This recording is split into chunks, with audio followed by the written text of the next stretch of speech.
नमस्कार दोस्तों, SGM education रे यूट्यूब चैनल पर आपका हार्दिक स्वागत है। दोस्तों, जैसा कि आप सबको विदित है कि हम इस समय अपने इस चैनल पर हिंदी साहित्य का इतिहास पढ़ रहे हैं, जो आपके TGT, PGT, first grade, KVS, net, slate और अन्य सभी भर्ती परीक्षाओं के लिए उपयोगी दोस्तों, जहां जहां हिंदी साहित्य का इतिहास पूछा जाता है। इससे पूर्वी कक्षाओं में हमने व्याकरण और काव्य शास्त्र पढ़ लिया है दोस्तों, जो आपके रीट, मेंस आदि के लिए मुख्य है। रीट, मेंस के साथ साथ अन्य सभी भर्ती परीक्षाओं जैसे CET है, LDC है, GD है, या जहां जहां आपके हिंदी के क्वेश्चन आते हैं, व्याकरण के क्वेश्चन पूछे जाते हैं, वो सब हम पढ़ चुके हैं दोस्तों। अब इसी क्रम में अपना जो साहित्य का इतिहास चल रहा है, उसमें हम भक्ति काल पढ़ रहे थे दोस्तों, आदिकाल और भक्ति काल।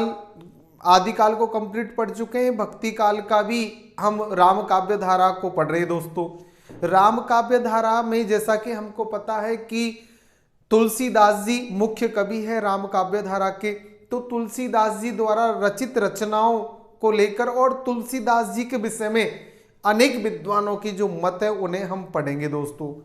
तुलसी से संबंधित अनेक विद्वानों ने जो कथन कहे हैं, इनको लेकर भी कई सारे प्रश्न पूछे जाते हैं। तो कुछ तो हमने पहले पढ़ लिए थे, अब उनकी रचनाओं और उनको लेकर जो विद्वानों ने कहा है वो आज का हमारा विषय रहेगा दोस्तों। तो आइए आज के इस टॉपिक में, इस प्रकरण में हम देखते हैं तुलसी और उनकी रचनाओं के विषय में मूल फैक्ट। देखिए, तुलसीदास जी की रचनाएं वे उनके मुख्य तथ्य, उनके बारे में जो और कुछ कहा गया है, जैसे कि तुलसीदास ने रामचरितमानस अयोध्या से लिखना प्रारंभ किया, जो 2 वर्ष और 7 माह में पूर्ण किया। दोस्तों, तुलसीदास जी द्वारा जो रामचरितमानस नामक सबसे प्रसिद्ध महाकाव्य लिखा गया अवधी भाषा का, ये महाकाव्य का प्रारंभ उन्होंने अयोध्या से किया था। इसका किष्किंधा कांड काशी में रचा गया। इसमें जो किष्किंधा कांड है, इसका जो 5वां कांड, वो काशी में रचा गया। और ये मानस की, रामचरितमानस की पूर्णता के बाद तुलसीदास जी काशी में ही रहने लगे थे। जब रामचरितमानस कंप्लीट लिख लिया गया दोस्तों, उसके बाद तुलसीदास जी मूल रूप से काशी में ही बस गए थे। तो ये रामचरितमानस और तुलसी से संबंधित फैक्ट है। अगला, तुलसीदास के रामचरितमानस का सबसे बड़ा कांड जो है वो दोस्तों, वो है बालकांड। यानी कि तुलसीदास के रामचरितमानस का सबसे बड़ा जो कांड है 7 कांडों में, वो बालकांड है। और सबसे छोटा जो कांड है दोस्तों, वो है आपके किष्किंधा कांड। बालकांड सबसे बड़ा और किष्किंधा कांड सबसे छोटा है। इसी क्रम में तुलसीदास की रचनाएं जो 7 कांडों में विभाजित है, यानी कि तुलसीदास द्वारा लिखी गई 12 प्रामाणिक रचनाओं में कौन सी ऐसी रचनाएं जिनको उन्होंने 7 कांडों में विभाजित करके लिखा है। रामचरितमानस के समान ही पहले बालकांड, फिर अयोध्या कांड, फिर आपके अरण्य कांड, फिर किष्किंधा कांड, फिर सुंदर कांड, फिर लंका कांड और उत्तर कांड। इस क्रम में 7 कांडों में विभाजित उनकी कौन कौन सी रचनाएं दोस्तों, उनमें पहली है महाकाव्य रामचरितमानस, कवितावली, गीतावली और बरवे रामायण। ये 4 रचनाएं तुलसीदास जी द्वारा 7 कांडों में विभाजित रामचरितमानस के अनुसार लिखी गई है दोस्तों। तुलसीदास ने श्रृंगार रस का शिष्ट व मर्यादित चित्रण किया है। दोस्तों, जैसा कि हमें पता है कि श्रृंगार रस का जो स्थायी भाव है वो रतीय प्रेम होता है, और श्रृंगार रस में नायक नायिका, स्त्री पुरुष के हास विलासमयी क्रियाओं को बताया जाता है। लेकिन तुलसीदास जी द्वारा जो श्रृंगार रस का वर्णन किया है दोस्तों, वो बड़ा ही मर्यादित और शिष्ट है। जैसे कि उन्होंने राम को रूप निहारती जानकी, कंकन के नग की परछाई। तो यहां बताया है कि भगवान श्री राम के रूप को निहारने के लिए जब सीता मां प्रभु श्री राम को वरमाला पहना रही है, तो उस समय मां सीता है भगवान को अपनी आंखों से, सीधी आंखों से नहीं देखती है, उनका रूप सौंदर्य सीता माँ के हाथ के चूड़े के नग में दिखाई दे जाता है, तो वो उसी में प्रभु को देखती। कहने का मतलब शिष्ट प्रेम, शिष्ट भाव यहां प्रभु श्री राम के इस चरित्र में तुलसीदास जी ने स्पष्ट किया है दोस्तों। कवितावली कवित्त व सवैया में रचित मुक्तक ग्रंथ है। तुलसीदास जी द्वारा रचित उनकी ये अंतिम रचना भी मानी जाती है दोस्तों। कवितावली या हनुमान बाहु, हनुमान बाहु को कवितावली का ही एक अंग माना जाता है। तो कवितावली कवित्त और सवैयों में रचित इनकी रचना ये मुक्तक ग्रंथ है। इसके उत्तरकांड में तुलसीदास का निजी जीवन, यानी कि इसका जो उत्तरकांड है उसमें तुलसीदास जी ने अपने निजी जीवन से संबंधित और तत्कालीन समाज का चित्रण किया है। उस समय जब तुलसीदास जी ने ये रचना लिखी थी, उस समय कली काल का प्रभाव चारों ओर दृष्टिगत था दोस्तों। उस समय का जो कली काल के प्रभाव में जीवन जीने वाले लोगों की स्थिति का वर्णन किया था इन्होंने, कि खेती ने किसान को, भिखारी को ने भीख बली। इस तरह की स्थिति, न तो किसानों को खेती करने के लिए जमीन और न उपलब्धता थी पानी आदि की, और न भिखारियों को कोई बलि उपहार आदि दे रहे थे। उस समय की जो हमारी बेरोजगारी वाली स्थिति, दीनहीन स्थिति, गरीबी का वर्णन यहाँ तुलसीदास जी ने अपनी रचना कवितावली के उत्तरकांड में किया है दोस्तों। आचार्य हजारी प्रसाद द्विवेदी जी ने तुलसीदास जी के विषय में कहा है कि लोकनायक वही हो सकता है जो समन्वय का अपार धैर्य लेकर आया है। लोकनायक वही हो सकता है जो समन्वय का अपार धैर्य लेकर आया हो। इनका समस्त काव्य समन्वय की विराट चेष्टा है।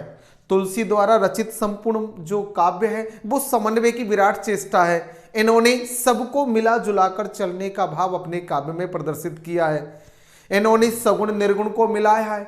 इन्होंने शिव और शाक्त या शिव और वैष्णव सबको मिलाने का प्रयास किया है। इन्होंने ज्ञान और योग को मिलाने का प्रयास किया है।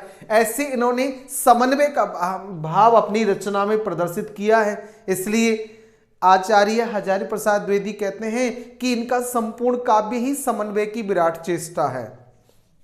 इसी क्रम में शुक्ल जी ने इनके विषय में कहा है कि इनकी भक्ति सर्वांग पूर्ण है, जो ज्ञान व कर्म को साथ लेकर चलती है। तुलसीदास जी की जो भक्ति थी वो सर्वांग पूर्ण, सभी अंगों से परिपूर्ण है, जिसमें ज्ञान और कर्म दोनों साथ चलते हैं दोस्तों। इस प्रकार तुलसीदास जी की भक्ति थी दोस्तों।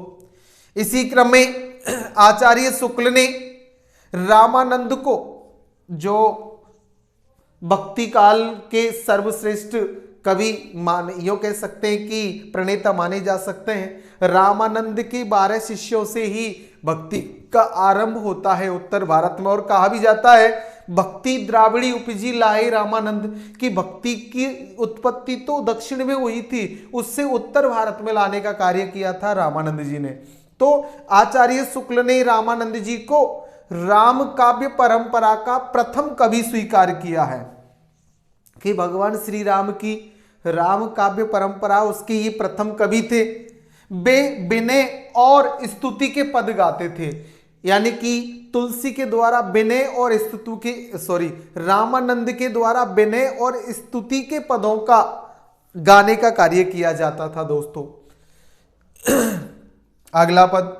अगला जो फैक्ट है, तथ्य है, कली काल ने जब प्रत्यक्षतः तुलसीदास को सामने आकर धमकाया, तब तुलसी ने राम के दरबार में अर्जी या पत्रिका के रूप में विनय पत्रिका नामक उनकी जो रचना है वो लिखी। दोस्तों, विनय पत्रिका की रचना तुलसीदास जी ने तब की थी जब कली काल यानी कि कलयुग मानव रूप में तुलसीदास जी के सामने आकर उन्हें धमकाता है और कलयुग के प्रभाव को बताता है। तो तुलसीदास जी ने प्रभु श्री राम से ये अर्जी की कि प्रभु कलयुग में या कली काल से आप अब इस समय हमें मुक्त करें। और उन्होंने विनय पत्रिका में प्रभु से इस विनय को, इस अर्जी को पहुंचाया।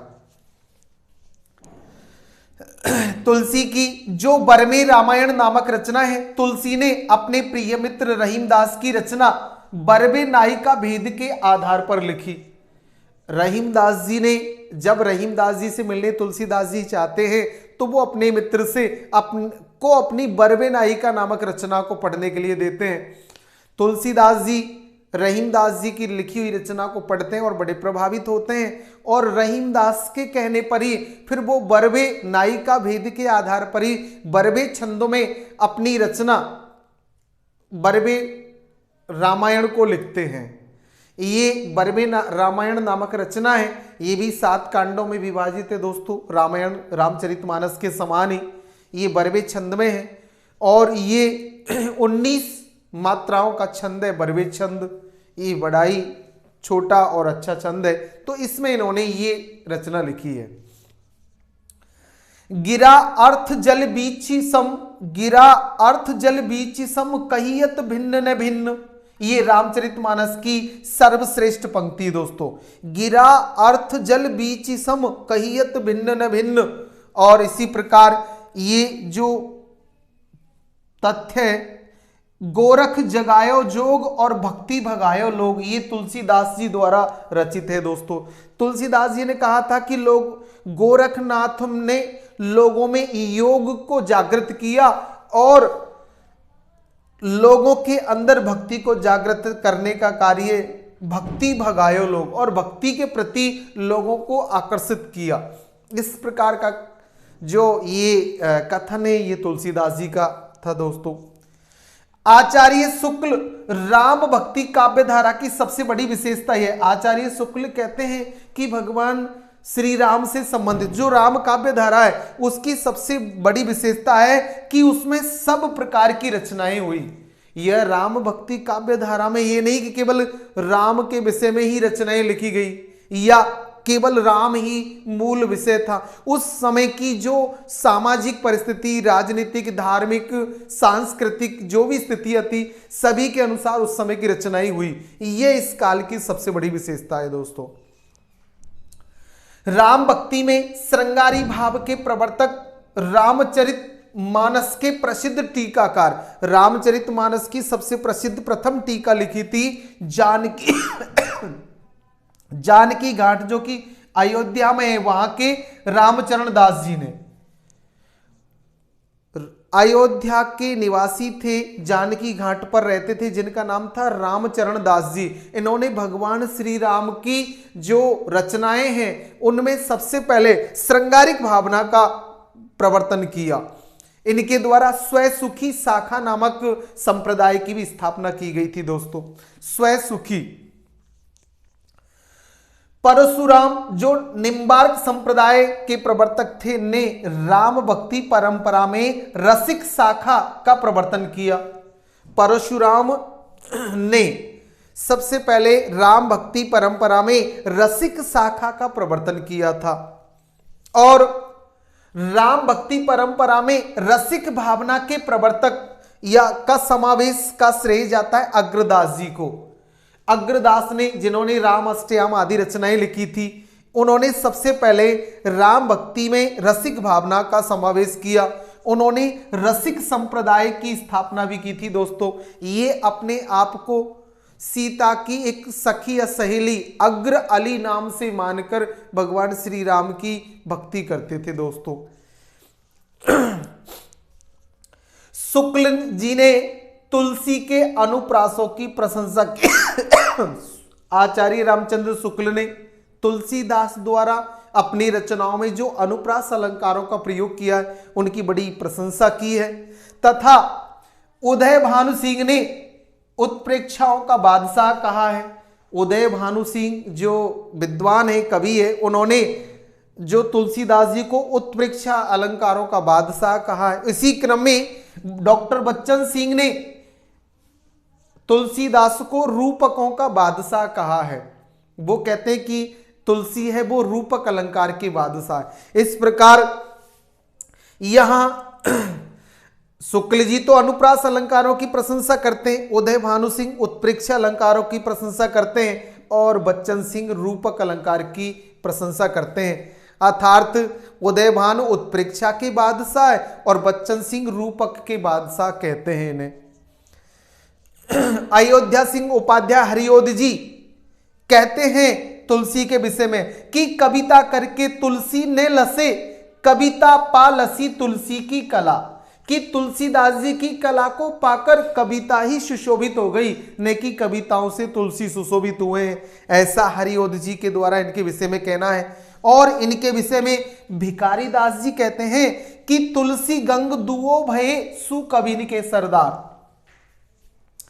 यहां भिखारी दास जी का कहना था कि तुलसीदास जी और गंग कवि जिन्होंने चंद छंद वर्णन की महिमा नामक रचना लिखी है, ये दोनों शु कबिन के सरदार ने श्रेष्ठ कवियों में सरदार के समान थे या श्रेष्ठ थे, ऐसा भिखारी दास का इनके विषय में कथन है।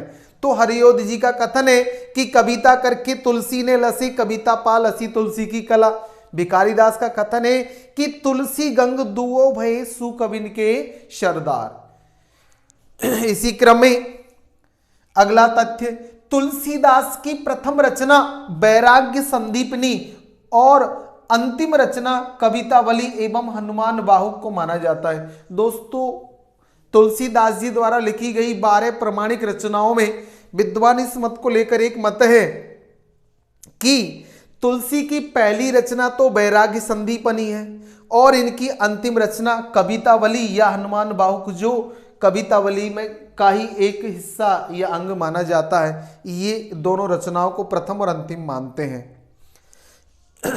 सुंदरकांड की चर्चित पंक्ति, जो सुंदरकांड है तुलसीदास जी द्वारा रचित 5वां कांड, उसकी सबसे प्रसिद्ध पंक्ति है कि सचिव वेद गुरु तीन ज्यों, सचिव यानी कि मंत्री, वैद और गुरु तीनों जो प्रिय बोलई भयास। अगर तीनों किसी भयवश प्रिय बोल रहे हैं, राज धर्म तन तीन कर होई बेगई नाश।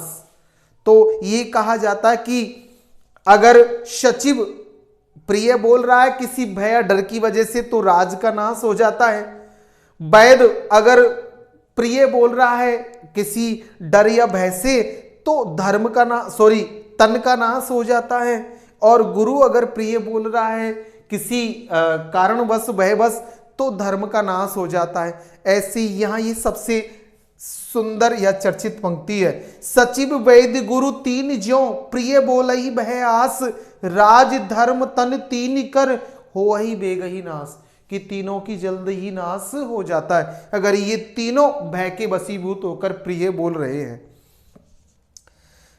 रीति काल में देखो, राम भक्ति काव्य धारा में जैसे भगवान श्री राम का वर्णन हम पढ़ते हैं तो ये राम के भक्त कवि रीति काल तक हुए जिन्होंने रीति काल में भी राम से संबंधित रचनाएं लिखी है। उनमें प्रसिद्ध कवि केशवदास, रीति काल में केशवदास सेनापति भी राम भक्त कवि रहे हैं। केशवदास की रामचंद्रिका जो 39 प्रकाशों में 125 प्रकार के छंदों से रचित चर्चित रचनाएं, दोस्तों यह 39 प्रकाशों में लिखी गई है, और यानी कि ये अलग अलग 39 प्रकाश थे। 125 प्रकार के छंदों का प्रयोग यहाँ रामचंद्रिका में केशवदास जी द्वारा किया गया था। इसलिए केशवदास जी की इस रचना को छंदों का अजायब घर कह दिया था। कई विद्वानों ने, शुक्ल आदि विद्वानों ने इसे छंदों का अजायब घर कहा और केशवदास को कठिन काव्य का प्रेत कह दिया कि केशवदास जी को कभी हृदय नहीं मिला था जिससे कि उन्होंने अपनी रचनाओं में ऐसे कठोर शब्दों का या कठोर वर्णों का या इतने अधिक यानी कि छंदों का प्रयोग किया था। इस प्रकार रीति काल में भी राम भक्त कवि रहे हैं। इस रचना को यानी कि रामचंद्रिका को छंदों का अजायब घर भी कहते हैं कुछ विद्वान। तो इस प्रकार दोस्तों हमने आज भक्ति काल जो अपना चल रहा है उसमें तुलसीदास जी की रचनाओं के बाद तुलसी की रचनाओं के विषय में और तुलसी के विषय में विद्वानों के जो कुछ मत थे, विद्वानों की जो कुछ कथ्य थे, उन्हें देखा और उन्हें समझा। सभी भर्ती परीक्षाओं में जैसे अपने second grade, first grade, NET, SLET, REET, आपके केवीएस से टीजीटी, पीजीटी आदि में इनसे अधिक प्रश्न रिपीट होते हैं कि कौन से कवि का कैसा कथन तुलसी के विषय में है दोस्तों। तो ये प्रश्न रिपीट होते रहते हैं। आप सबसे यही उम्मीद है कि जो पढ़ाया जा रहा है या जो पढ़ाया गया है वो आप सबको अच्छा समझ में आया होगा। कोई समस्या है दोस्तों तो आप कमेंट से बताएं और समस्या का समाधान पाए। अपने मित्रों को शेयर जरूर करें। और दोस्तों मैं यही कहना चाहता हूं कि हमारे उत्साहवर्धन के लिए, आपके स्नेह प्रेम को प्रदर्शित करने के लिए आप अधिक से अधिक सब्सक्राइब करें। और दोस्तों अच्छा पढ़े, सेलेक्ट पढ़े और आगे बढ़े। धन्यवाद।